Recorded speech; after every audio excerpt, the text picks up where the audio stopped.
Jake Mitchell wiped the grease from his hands and tossed the rag onto his workbench. Another 12-hour shift fixing broken ships on Meridian Point was finally over. The trade station floated in the darkness of space, a massive hub where humans and aliens mixed freely. Jake had worked here for 3 years as a mechanic, and he knew every corridor, every bar, and every troublemaker on the station. His friends were already waiting at Murphy's bar when he arrived. Danny and Greg sat at their usual table, beers in hand and trouble in their eyes. Jake knew that look. They were planning something stupid. "There he is," Danny called out, waving him over. "We've been waiting for you." Jake slid into the booth and grabbed the beer Danny had already ordered for him. "What's going on? You two look like you're about to do something I'll regret." Greg grinned and pointed across the bar. "See that woman over there? The one with the dark hair?" Jake followed his finger. A woman sat alone at the corner table, reading something on a datapad.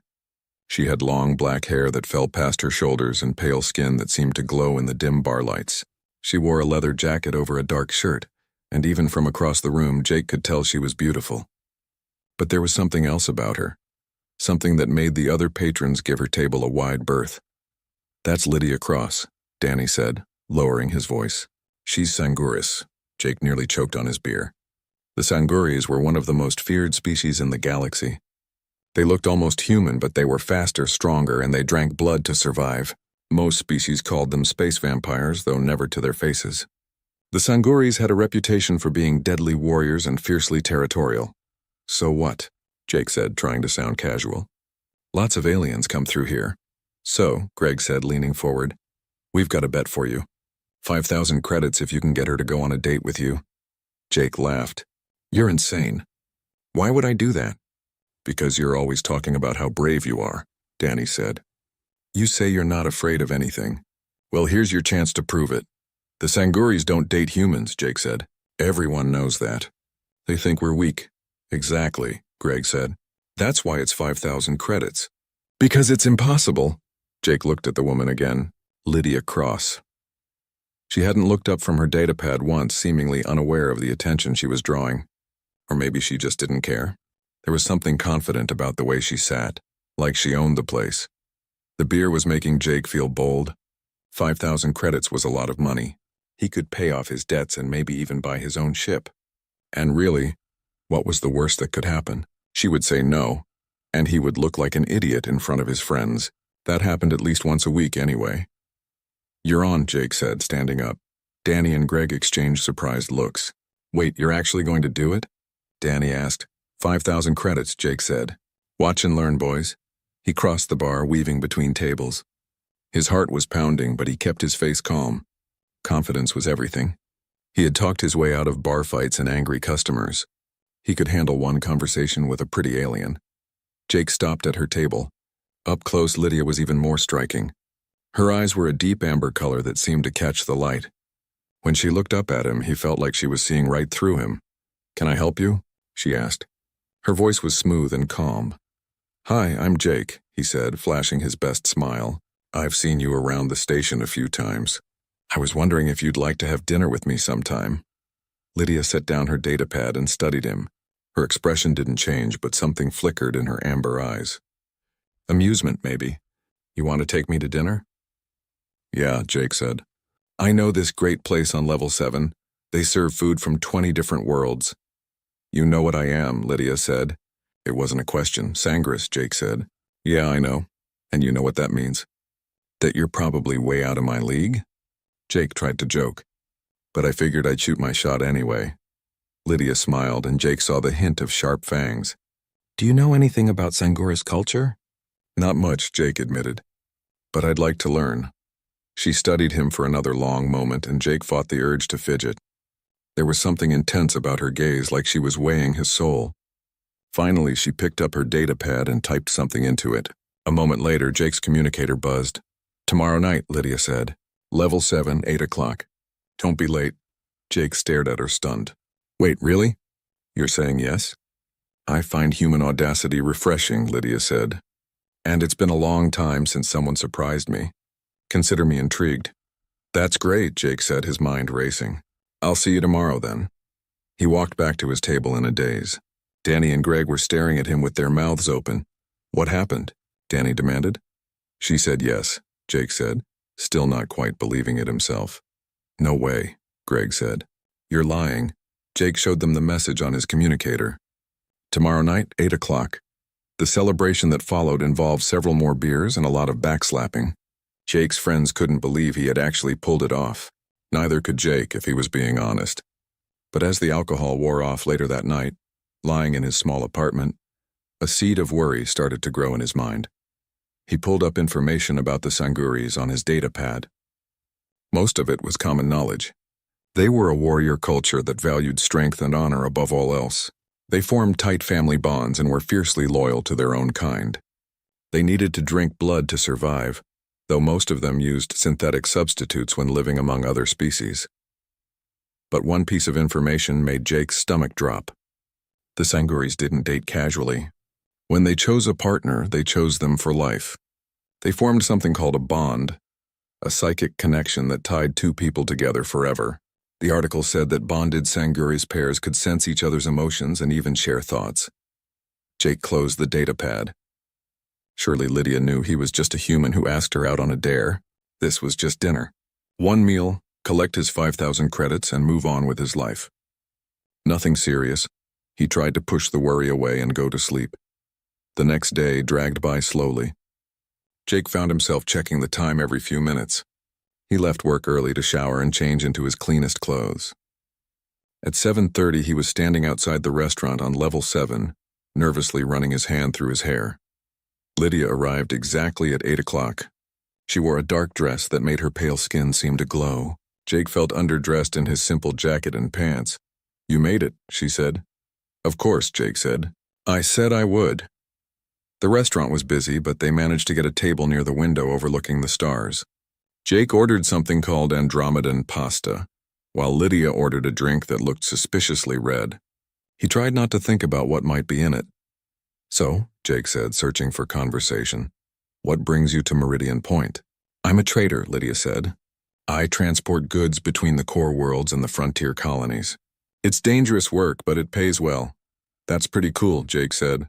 "I just fix ships." "It's not as exciting." "Don't sell yourself short," Lydia said. "The galaxy needs good mechanics more than it needs traders. Without people like you, none of the ships would fly." They talked through dinner, and Jake found himself genuinely enjoying the conversation. Lydia was smart and funny, with a dry sense of humor that caught him off guard.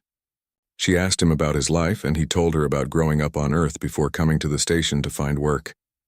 She told him about her homeworld, Crimson Vale, a planet of endless night and ancient cities. "Can I ask you something?" Jake said as they finished their meal. "Why did you say yes?" "I mean, I'm just some random mechanic who walked up to you in a bar." Lydia smiled. "I've been watching you for a while, actually. You're kind to people. Last month I saw you give your lunch to a homeless Graxian who was begging outside the docks. And you always have time to help the younger mechanics learn their trade. Those are the things that matter to me." Jake felt his face flush. "You've been watching me?" "Don't be flattered," Lydia said. "I observe everyone. It's part of being a good trader. You need to know who to trust." "And you trust me?" Jake asked. Lydia's expression grew serious. "I'm starting to." "Jake, I need to tell you something. Among my people, dating isn't casual. When we choose someone, we choose them completely. I want to make sure you understand that." Jake remembered the article he had read. "The bond thing, right?" "Yes," Lydia said. "If this continues, if we grow closer, there will come a point where I'll want to bond with you. It's not something I take lightly." "What exactly does bonding mean?" Jake asked. "It means we would be connected for life," Lydia said. "We would share our strength, our life force, even our emotions. It's the most intimate thing two beings can share." Jake swallowed hard. This was suddenly feeling very real and very serious. "That sounds intense." "It is," Lydia said. "Which is why I'm telling you now. If you're looking for something casual, you should walk away. I won't be offended." Jake looked at her across the table. The smart thing would be to end this now, collect his money from the bet, and forget this ever happened. But something made him hesitate. Maybe it was the way she looked at him, like he mattered, or maybe it was the beer still working through his system. I'd like to see. Jake sat in his apartment staring at the bandage on his neck. 3 days had passed since Lydia bit him, and his life had become strange in ways he couldn't explain. He could feel her. Not physically, but somewhere deep in his mind there was a constant awareness of where she was and how she felt. Right now she was calm, maybe even content. She was somewhere on level 3, probably in her quarters. The feeling made him angry. He hadn't asked for this. He had just wanted to win a bet and have dinner with a pretty woman. Now he was tied to her forever, and there was nothing he could do about it. His communicator buzzed for the 10th time that day. It was Lydia again. He ignored it, just like he had ignored the previous 9 messages. He knew he couldn't avoid her forever, but he wasn't ready to face her yet. Every time he thought about what she had done, rage burned in his chest. Someone knocked on his door. Jake groaned. He knew who it was before he opened it. Through the bond, he could feel her standing on the other side. "Go away," he called out. "We need to talk, Jake." Lydia's voice came through the door. "You can't hide from me. I can sense you just like you can sense me." Jake yanked the door open. Lydia stood in the corridor, looking exactly as beautiful as she had at the restaurant. She wore her usual leather jacket and dark clothes. Her amber eyes met his, and he saw concern there. "What do you want?" Jake asked coldly. "To explain," Lydia said. "May I come in?" Jake wanted to slam the door in her face, but he stepped aside. She walked into his small apartment and looked around at the mess of tools and spare parts scattered everywhere. "You're angry with me," Lydia said. It wasn't a question. She could feel his emotions through the bond. "You bit me," Jake said. "You bonded me to you without asking. You took away my choice." "You said you wanted to see where this would go," Lydia reminded him. "I meant dating," Jake shouted. "Normal dating, not some permanent psychic connection that I can never break." Lydia's calm expression cracked slightly. "I warned you. At dinner, I told you that my people don't take these things lightly. You said you understood." "I thought we would have more time," Jake said. "I thought we would get to know each other first. I didn't think you would bite me on the first date." "Among my people, I gave you more time than most," Lydia said quietly. "I've been watching you for months, Jake. I knew I wanted to bond with you long before I accepted your invitation to dinner." Jake stared at her. "Months? You've been stalking me?" "Observing," Lydia corrected. "Choosing a mate is the most important decision a Sanguris makes. We bond only once in our lifetime. If I choose wrong, I'm alone forever. So yes, I observed you. I watched how you treated others. I saw your kindness, your humor, your courage when you stood up for that young mechanic who was being bullied. I saw all the things that made me want you. But you didn't ask me," Jake said. "You didn't give me the same choice." Lydia's eyes flashed with anger. "You pursued me. You walked up to me in that bar and asked me out. You accepted my warning about what bonding meant. At every step you had a choice and you chose to move forward." "Because I didn't think you were serious," Jake shouted. "I thought it was just dinner." "Then you're a fool," Lydia said. Her voice was sharp now, cutting. "You approached a Sanguris without understanding what it meant. You made assumptions and didn't bother to learn about my culture. That's on you, not me." They glared at each other across the small apartment. Through the bond, Jake could feel Lydia's emotions churning. She was angry, yes, but beneath that was hurt. She had chosen him, had taken a massive risk by bonding with a human, and he was throwing it back in her face. Despite his anger, Jake felt his resolve weakening. He had been careless. He should have researched more, should have taken her warnings seriously. But even knowing that, he still felt trapped. "What happens now?" Jake asked quietly. Lydia sat down on his worn couch. "The bond will continue to strengthen. In a few weeks, it will be complete. We'll be able to share thoughts if we focus. We'll know when the other is in danger. We'll be stronger together than apart." "And if I reject it?" Jake asked. "If I refuse to accept the bond?" Lydia looked at him with sad eyes. "Then it will kill us both. A rejected bond is like poison. It will tear us apart from the inside. I've seen it happen to others who bonded with partners who couldn't accept them. It's a slow, painful death." Jake felt his anger drain away, replaced by fear. "So I don't have a choice. Accept the bond or die." "You always had a choice," Lydia said. "You just didn't realize what you were choosing until it was too late." Jake sank into his chair and put his head in his hands. "I don't know if I can do this. I've never been good at commitment. I've never even had a relationship that lasted more than a few months." "Why?" Lydia asked. "Because I always run," Jake admitted. "When things get serious, when someone starts to really care about me, I find a reason to leave." "It's easier that way." "Easier for who?" Lydia asked. "You or the people you leave behind?" Jake didn't answer. He knew she was right. He had spent his whole life avoiding real connections because he was afraid of getting hurt. And now he was bonded to someone forever and there was no running away. "I'm scared," Jake said finally. Lydia moved to sit beside him. She didn't touch him, but he could feel her presence like warmth. "So am I," she said. "Bonding with a human is controversial among my people. My family will be furious when they find out. Some of them will see it as a betrayal of our traditions, but I chose you anyway because I believe you're worth the risk." "What if I'm not?" Jake asked. "What if I disappoint you?" "Then we'll deal with it together," Lydia said. "That's what the bond means. We're partners now, Jake, for better or worse." Jake looked at her. In the soft light of his apartment, she looked vulnerable in a way he hadn't seen before. She was taking just as big a risk as he was, maybe bigger. She had chosen him knowing what it would cost her. "I don't love you," Jake said. "Not yet, I know," Lydia said. "Love takes time. The bond doesn't create love. It creates connection. What we do with that connection is up to us." Over the next few days, Jake started to notice changes. His senses were sharper. He could hear conversations from across the workshop that he never would have heard before. When he cut his hand on a sharp piece of metal, the wound healed in hours instead of days. And always there was the awareness of Lydia, a constant presence in the back of his mind. He also started spending more time with her. It wasn't a conscious decision, but he found himself seeking her out. They would have lunch together in the station cafeteria, or she would stop by his workshop to watch him work. They talked about everything and nothing, learning each other's habits and quirks. Jake discovered that Lydia loved old Earth music, especially something called jazz. She would hum melodies while she worked on her datapad. She was also fiercely intelligent, with a quick mind that could solve complex problems in seconds. Lydia learned that Jake had a habit of making jokes when he was nervous, and that he was more observant than he let on. He noticed small details about people that others missed, which made him good at his job. The bond was growing stronger. Sometimes when they were together, Jake would know what Lydia was thinking before she said it, and she would respond to his thoughts before he voiced them. It was strange and intimate in a way that both frightened and fascinated him. One evening, an alarm blared through the station. Jake was in his workshop when he felt a spike of fear through the bond. Not his fear, Lydia's fear. He dropped his tools and ran. He didn't know where he was going, but the bond pulled him like a compass pointing north. He found himself on level 5, where a fire had broken out in one of the storage areas.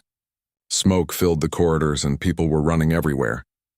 Jake pushed through the crowd and found Lydia helping an injured man. She had torn off part of her shirt to bandage a wound on his leg. The fire trapped a group of people in the back storage room, Lydia said when she saw Jake. "We need to get them out. The fire suppression system should handle it," Jake said. "It's offline," Lydia said.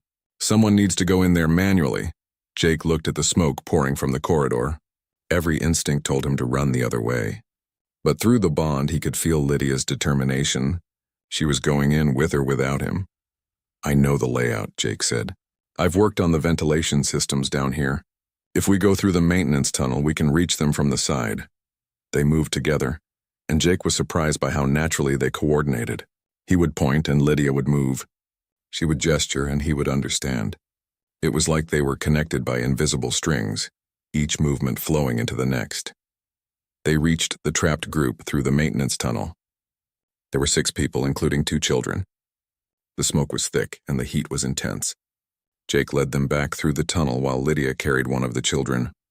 When they emerged into the clear corridor, everyone was coughing but alive. Station security arrived to handle the fire, and medical teams checked over the rescued people. Jake and Lydia stood together, covered in soot and ash. "We make a good team," Lydia said. Jake nodded, too tired to speak. But through the bond, he felt something shift. The anger and resentment he had been holding on to was fading. In that moment of danger, when they had worked together to save lives, he had felt the true purpose of the bond. They were stronger together. Marcus Cross stood in the center of the station's main hall, and everyone gave him space. He was tall, even for a Sanguris, with the same dark hair and amber eyes as his sister. But where Lydia's expression was often warm, Marcus looked at the world with cold calculation. Behind him stood 4 other Sanguris, all wearing formal black clothing that marked them as council members. Jake stood beside Lydia, trying not to show his fear. Through the bond, he could feel her anxiety mixing with his own. creating a terrible cocktail of dread in his stomach. "Sister," Marcus said, his voice carrying across the hall, "you have brought shame to our family." "I have done what my heart demanded," Lydia replied, her voice steady. "I chose my mate according to our customs." "You chose a human," Marcus spat the word like it was poison. "A weak, short-lived creature with no understanding of our ways. You have violated centuries of tradition." "Tradition is not law," Lydia said. "There is no rule that forbids bonding with other species." "Because no Sangaris has ever been foolish enough to try," Marcus said. He turned his attention to Jake, and those amber eyes felt like they could see right through him. "You are Jake Mitchell?" "Yes," Jake said, proud that his voice didn't shake. "You have bonded with my sister, whether through trickery or ignorance. The result is the same. You have tied yourself to a bloodline that stretches back thousands of years.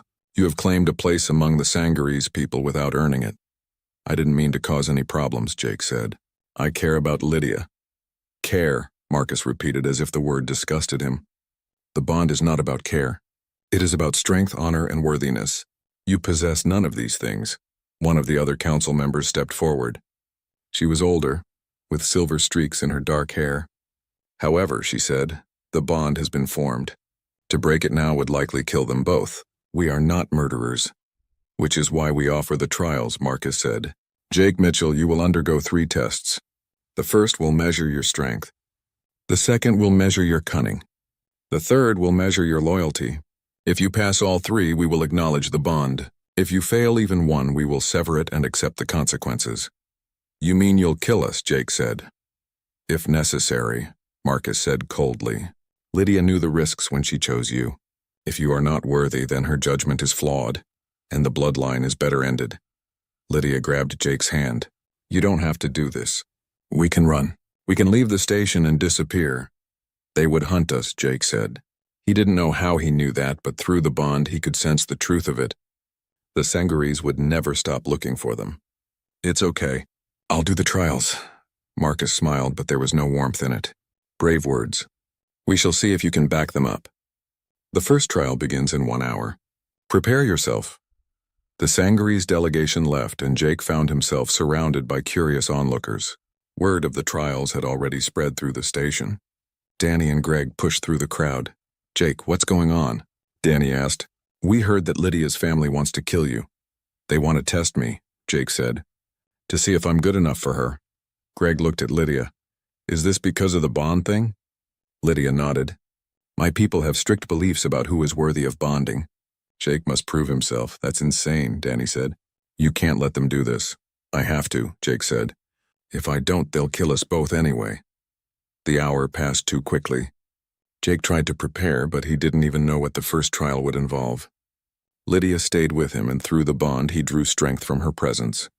When the time came, they walked to the station's cargo bay, which had been cleared for the trial. A large circle had been drawn on the floor, and the Sangaris council stood around it. Station residents gathered to watch, filling the observation areas above. Marcus stepped into the circle. "The first trial is strength. You will face me in combat. No weapons, no armor, just skill against skill." Jake's heart sank. Marcus was at least 6 inches taller than him, and probably outweighed him by 50 pounds. Plus he had all the natural advantages of being Sangaris: speed, power, and reflexes that no human could match. "This isn't fair," Lydia protested. "He's human. You know he can't win in a straight fight." "Which is why we question your choice," Marcus said. "If he cannot protect you, what use is he as a mate?" "It's okay," Jake said quietly to Lydia. He stepped into the circle, his mind racing. He couldn't win with strength, but maybe he didn't have to. Marcus wanted to prove that humans were weak. Jake just needed to prove that he wasn't. The fight began without warning. Marcus moved like lightning, faster than Jake's eyes could track. A fist slammed into his ribs, and Jake felt something crack. He stumbled back, gasping for air. Through the bond, he felt Lydia's panic, but beneath it was something else. Her strength flowing into him like water. The bond was sharing her Sangaris' power with him, making him faster, stronger. Not as much as Marcus, but enough to see the next punch coming. Jake dodged and threw a counterpunch. It connected with Marcus's jaw, and Jake felt a surge of satisfaction. But Marcus barely flinched. He grabbed Jake's arm and threw him across the circle. Jake hit the ground hard, stars exploding in his vision. Stay down, Marcus advised. Accept that you are outmatched. Jake pushed himself to his feet. His ribs screamed in protest, but he ignored the pain. He thought about everything Lydia had taught him about Sangura's culture. They valued strength, yes, but they also valued determination. A warrior who wouldn't yield was respected even in defeat. Come on then, Jake said, raising his fists. Marcus attacked again, but this time Jake was ready. He couldn't match Marcus's strength, but he was smaller and could move in ways the larger man couldn't. He ducked under a punch and swept at Marcus's legs. The Sangari stumbled, surprised. The fight continued, and Jake took a beating. His face was bleeding, his ribs were probably broken, and every breath hurt. But he kept getting up. He used every dirty trick he knew, throwing sand in Marcus's eyes, attacking when he was off balance, targeting weak points like the knees and throat. The crowd was cheering now. Even though Jake was losing, he was making Marcus work for it, and through the bond, he could feel Lydia's pride mixing with her fear. Finally, Marcus caught him with a solid punch that sent Jake sprawling. He tried to get up, but his legs wouldn't cooperate. The world was spinning, and he tasted blood. Marcus stood over him.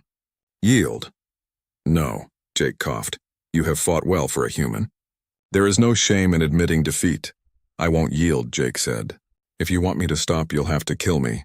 Marcus stared at him for a long moment. Then, surprisingly, he offered his hand. The trial is over. Jake took the hand and let Marcus pull him to his feet. The crowd erupted in applause. You lost, Marcus said. But you fought with honor. You refused to yield even when defeat was certain. That takes a kind of strength that cannot be measured in muscle. The silver-haired council member stepped forward.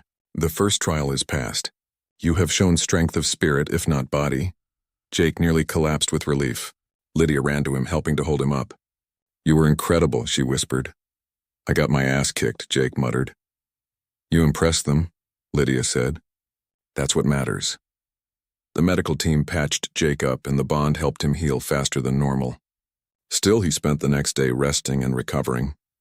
The second trial would begin the following morning. This time, they led Jake to a maze that the Sanguris had constructed in an empty section of the station. The walls were metal and solid, and the ceiling was covered with sensors and cameras. The second trial is cunning, the silver-haired council member explained. Her name was Helen Stone. This maze is filled with traps and obstacles. You must find your way to the center and retrieve a token, then return to the entrance. You have 2 hours. What kind of traps? Jake asked. Various kinds, Helen said with a slight smile. Some will hurt you. Some will kill you. You must use your intelligence to avoid them. Jake looked at Lydia. Any advice? Trust your instincts, she said. And trust the bond. I'll be right here. If you need me, reach out through our connection. Jake stepped into the maze. The door sealed behind him with a heavy clang. He was alone in a metal corridor with passages branching off in 3 directions. He chose the left path, and immediately a section of floor dropped away beneath him. Jake grabbed the edge, his fingers screaming as he held his weight. He pulled himself up and marked that section in his mind. Pressure plates. He needed to watch where he stepped. The maze was a nightmare. Jake encountered laser grids that he had to crawl under, spinning blades that he had to time his runs between, and sections where the walls tried to crush him. His mechanic skills came in handy. He could see how the traps were constructed, where the sensors were placed, and how to disable them. At one point, he reached a section where 3 paths diverged, and all of them looked equally dangerous. Jake closed his eyes and reached through the bond. Lydia, which way? He felt her response, not in words but in sensation. A pull like a compass pointing. The right path. Jake trusted her and took the right corridor. It led him past several traps and closer to the center. The bond was guiding him, giving him an advantage that a lone human wouldn't have had. He reached the center chamber and found the token sitting on a pedestal. Life returned to normal on Meridian Point, or at least as normal as it could be for Jake. He went back to fixing ships, but now everyone knew about him and Lydia. Some people thought it was romantic. Others thought he was crazy for bonding with the Sangaris. Jake tried not to care what anyone thought. The bond continued to grow stronger. Now when he and Lydia were together, they could share thoughts without speaking. He would think about getting coffee, and she would already be walking toward the cafe. She would feel hungry, and he would start preparing food before she asked. It was strange, but also comforting. They trained together in the evenings. Lydia taught Jake how to fight the way the Sanguris did, using speed and precision instead of brute force. Through the bond, he could borrow some of her natural abilities, making him faster and stronger than any normal human. In return, Jake taught her about human culture, introducing her to old movies and music from Earth. 2 months after the trials, a distress signal reached the station. A human colony called New Haven was under attack. Jake was in his workshop when the alarm sounded, and he felt Lydia's reaction through the bond. Concern mixed with determination. He found her in the docking bay, already preparing her ship for launch. "What's happening?" he asked. "New Haven is in trouble," Lydia said, her hands moving quickly over the control panel. "They're under siege by the Kreth." Jake knew about the Kreth. They were an insectoid species that attacked colonies on the frontier, stripping them of resources and enslaving the survivors. They were brutal and showed no mercy. "My trading company has contracts with New Haven," Lydia continued. "I have to help." "Then I'm coming with you," Jake said.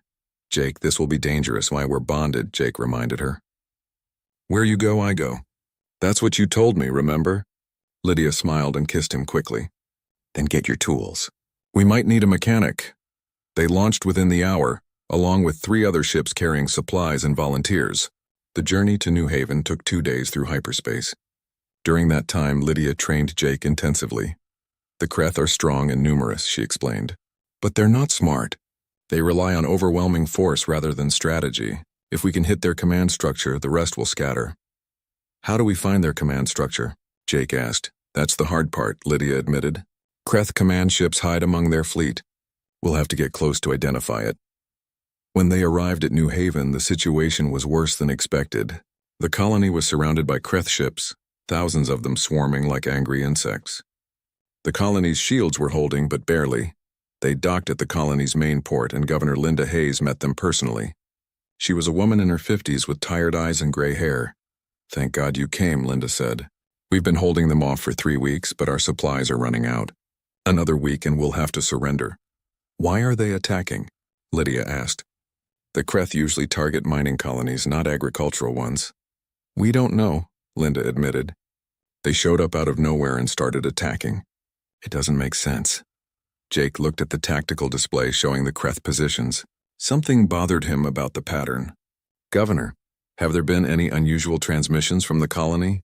Any ships that left right before the attack started?" Linda frowned. "Now that you mention it, yes.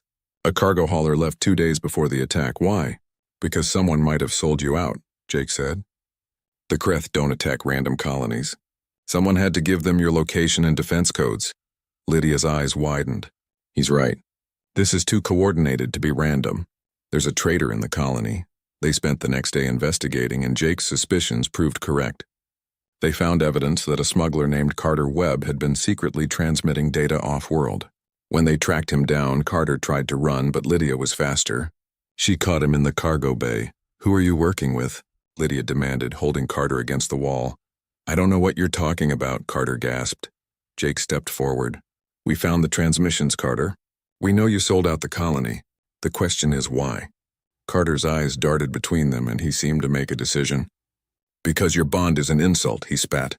"The Sangaris should never mix with humans. There are others who feel the same way. They paid me to help prove that human-Sangaris cooperation is dangerous." "You betrayed thousands of people to make a political point," Jake said, disgusted. "The Kreth attack was supposed to fail," Carter said desperately. "It was supposed to look like the Sangaris couldn't protect human colonies. But then you two showed up and complicated things." Lydia's grip tightened. "Who hired you?" "Sangaris who opposed the Council's decision to accept your bond," Carter choked out. "They want to start a war between our species." Jake felt sick. All those people trapped in the colony, all those lives in danger because some extremist wanted to prove a point about him and Lydia. "We need to stop this," Jake said. "Now!" They locked Carter up and brought their findings to Governor Hayes. She was furious but also frightened. "Even if we know the truth, we're still trapped.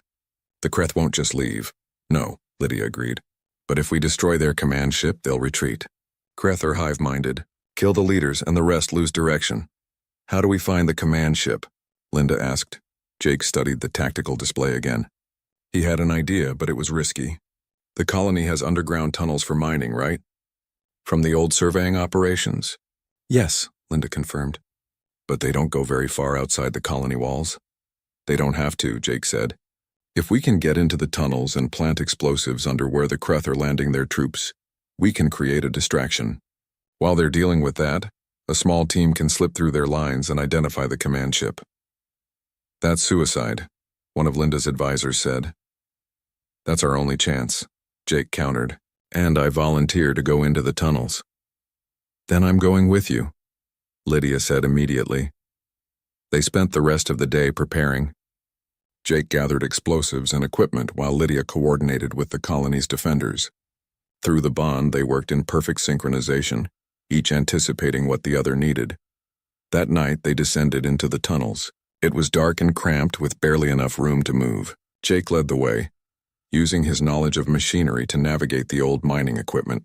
Lydia followed close behind, her Sanguri senses alert for any danger. They planted explosives at key points along the tunnel system. When they detonated, it would create chaos among the Kreth forces. But as they worked, Jake felt something through the bond. Not from Lydia, but from outside. A sense of wrongness. Someone's following us, he whispered. Lydia tensed. How many? Jake concentrated, using the bond to extend his senses. At least 3. They're trying to stay quiet. They continued working, but stayed alert. When they planted the last explosive, their followers made their move. 3 figures dropped from a side tunnel, and Jake recognized the Sanguri's armor they wore. These weren't Kreth. These were the extremists Carter had mentioned. You've caused enough trouble, one of them said. Jake recognized the voice. It was one of Marcus's companions from the trial, a Sanguris named Victor Dale. Your bond is an insult to our people. It ends here. Victor, don't do this, Lydia said. Marcus accepted the bond. The council approved it. Marcus is a fool and the council is weak, Victor spat. We represent the true Sanguris, the ones who remember our strength. We will not allow our bloodline to be polluted by humans. The fight erupted without further warning. Lydia moved like lightning, engaging 2 of the attackers while Jake faced Victor. Through the bond, Jake drew on Lydia's strength, making him fast enough to avoid Victor's first strike. But Victor was a trained warrior, and Jake was just a mechanic with a few months of training. The Sanguris drove him back, landing hits that Jake barely blocked. In the tight confines of the tunnel, there was nowhere to run. You're weak, Victor taunted. You've made Lydia weak by bonding with her. This is why humans and Sanguris should never mix. Jake felt anger burning in his chest. Not just his anger, but Lydia's too, flowing through the bond. They were fighting separately, but they were together in spirit. And that gave Jake an idea. He stopped trying to fight like a Sanguris and started fighting like himself. He was smaller, more flexible. He used the tunnel walls, bouncing off them to change direction. He used his tools, throwing a wrench that caught Victor in the face. He fought dirty, the way humans had always fought when facing stronger opponents. Victor's frustration grew and frustrated fighters made mistakes. When Victor lunged, Jake dodged and grabbed a loose pipe from the wall. He swung it with all his strength, catching Victor across the knees. The Sanguris went down hard. Meanwhile, Lydia had defeated one of her opponents but was struggling with the second. Jake could feel her exhaustion through the bond. She had been fighting nonstop, using her strength to protect him as well as herself. Without thinking, Jake threw himself at Lydia's opponent, tackling him from behind. It was a desperate move, and it left Jake vulnerable. The Sanguris turned and drove a knife into Jake's side. Pain exploded through him, but through the bond he felt Lydia's rage. She went into a primal state, something she had told him about but he had never seen. Her eyes turned completely amber and she moved with. The journey to Crimson Vale took 5 days through hyperspace. Jake spent the time learning everything he could about Sanguris politics and culture. Lydia taught him the formal greetings, the proper way to address council members, and the history of her people. Through the bond, Jake could feel her nervousness growing stronger each day. Tell me about your home world, Jake said one evening as they sat in the ship's small living area. Lydia smiled, but there was sadness in it. Crimson Vale is beautiful in a way that humans might find strange. Our sun is dying, so the sky is always red, even at noon. The cities are old, some of them thousands of years old, built from black stone that drinks in the light. Everything has history there, weight. Sometimes it feels like the past is more alive than the present. Do you miss it? Jake asked. Sometimes, Lydia admitted, but I chose to leave for a reason. Crimson Vale is bound by tradition in ways that can be suffocating. I wanted to see the galaxy, to meet different people, to choose my own path. That's why bonding with you felt right. You represent freedom to me. Some freedom, Jake joked. Now we both might end up dead because of political games. Better to die free than live in a cage, Lydia said. She took his hand, and through the bond he felt her conviction. Whatever happens, I don't regret choosing you. I don't regret it either, Jake said. And he realized it was true. Despite all the danger, despite having his choice taken away at first, he couldn't imagine his life without Lydia now. The bond had changed him in ways he was still discovering, but it had made him better, stronger, more complete. When Crimson Veil finally appeared on the view screen, Jake understood what Lydia meant about it being beautiful in a strange way. The planet glowed with a deep red light from its dying sun. Even from space he could see the massive cities, dark structures that looked more like natural formations than buildings. They landed at the capital city's spaceport, and Jake got his first breath of Sanguris air. It was thinner than Earth's atmosphere, though his enhanced physiology from the bond meant he could breathe it without trouble. The sky above was indeed crimson, casting everything in shades of red and shadow. Marcus was waiting for them at the landing pad, along with a formal escort of Sanguris guards. His expression was unreadable. "Sister," he greeted Lydia. "Jake Mitchell, the council is ready to see you." "Thank you for meeting us, brother," Lydia said formally. As they walked through the city, Jake couldn't help staring. The buildings were massive, carved from dark stone that seemed to absorb light. Windows glowed with dim red lights. Sanguris people moved through the streets, all of them tall and pale with amber eyes. Many stopped to stare at Jake, the first human to ever walk their world. "They're curious about you," Marcus said quietly. "Most of them have never seen a human in person. Try not to do anything embarrassing." "I'll do my best not to trip and fall on my face," Jake muttered, which made Lydia smile despite her nervousness. The council building was enormous, a structure that must have taken centuries to build. Inside, they walked through halls lit by floating orbs of red light. Finally, they reached a massive chamber where the High Council waited. There were 12 council members seated in a semicircle. Helen Stone was among them, giving Jake and Lydia a small nod of encouragement. At the center sat an ancient Sanguris woman who looked older than the city itself. Her hair was completely white, and her amber eyes held the weight of centuries. This was Mara Stone, the eldest council member and the most powerful Sanguris alive. "Lydia Cross and Jake Mitchell," Mara's voice echoed through the chamber. "You stand before the High Council to answer for your actions." "We are honored to appear before you," Lydia said, bowing formally. Jake copied her movement. "You have caused quite a disturbance," Mara continued. "Your bond has divided our people.